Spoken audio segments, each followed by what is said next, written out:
Mes chers compatriotes, notre pays est en train d'être détruit sous nos yeux. Il est impératif d'agir sans tarder pour empêcher l'irréparable, à savoir la balkanisation du Congo. Une menace imminente qui met en péril notre souveraineté. Nous n'avons plus d'autre alternative. Il est temps de sauver notre nation du spectre d'effondrement. Depuis le 30 juin 1960, notre pays n'a jamais affronté un défi aussi existentiel. La guerre qui ravage actuellement notre territoire menace l'unité de notre nation. Dans ces contextes d'extrême urgence, la cohésion nationale doit s'imposer comme notre priorité politique absolue. Chaque jour, nos villes, nos territoires, nos villages et nos provinces tombent sous le joug des agresseurs, tel un héritage laissé à l'abandon. Combien de morts faudra-t-il encore pour que nous prenions pleinement conscience de l'urgence d'unir nos forces, de transcender nos divergences et de trouver une solution pour préserver les 2 345 410 km² de notre territoire. La balkanisation du Congo, insidieusement orchestrée sous nos yeux, ne saurait être tolérée. C'est un projet ignoble, une profanation de l'héritage légué par Simon Kimbangu et Patrice Lumumba. Aujourd'hui, plus que jamais, il incombe à chaque Congolais d'assumer sa part des responsabilités dans la lutte pour la sauvegarde de notre pays.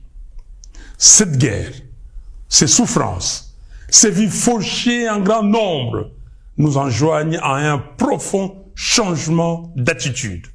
Nous ne pouvons plus nous permettre l'inaction ni la complaisance. Il est de notre devoir de contrer ceux qui cherchent à diviser notre peuple et à nous précipiter vers notre propre perte.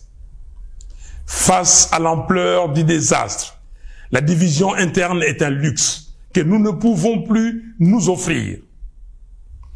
L'initiative congolo-congolaise, que nous qualifions de processus de Kinshasa, proposée par la CENCO et l'ECC, constitue une opportunité historique pour mettre fin à la guerre et reconstruire notre pays. Ce projet ne se limite pas à un simple appel à la paix. Il incarne une profonde refonte de notre approche politique, une véritable révolution dans notre manière de vivre ensemble. Je lance donc un appel ferme à tous les Congolais, quelles que soient leurs appartenances, à se rallier à cette dynamique de réconciliation et de cohésion nationale. L'heure est à la responsabilité individuelle et collective. Il est temps d'agir pour sauver notre pays. J'exhorte Corneille Nangaa à déposer les armes, à faire prévaloir l'intérêt supérieur de la nation, en pensant à l'intégrité de notre territoire national et surtout à reconnaître les droits inaliénables à la vie de ses frères et sœurs. J'en appelle à Joseph Kabila afin qu'il se remémore tout ce que le Congo lui a donné et qu'il s'engage résolument en faveur de la paix. J'invite Félix Tshisekedi à mesurer l'ampleur du désastre qui accable notre pays et à soutenir sans réserve l'initiative des évêques de la CENCO et des pasteurs de l'ECC.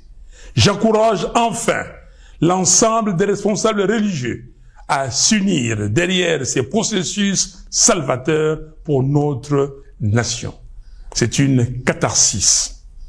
Mes chers compatriotes, il est impératif que nous agissions sans délai pour mettre un terme à la guerre, stopper les massacres des Congolais, en finir avec les déplacements forcés de nos concitoyens, restaurer l'intégrité de notre territoire et alléger les souffrances de notre peuple. Il est temps de replacer notre nation sur la voie du développement, du progrès et de la dignité. Que Dieu bénisse le Congo et son vaillant peuple. Je vous remercie.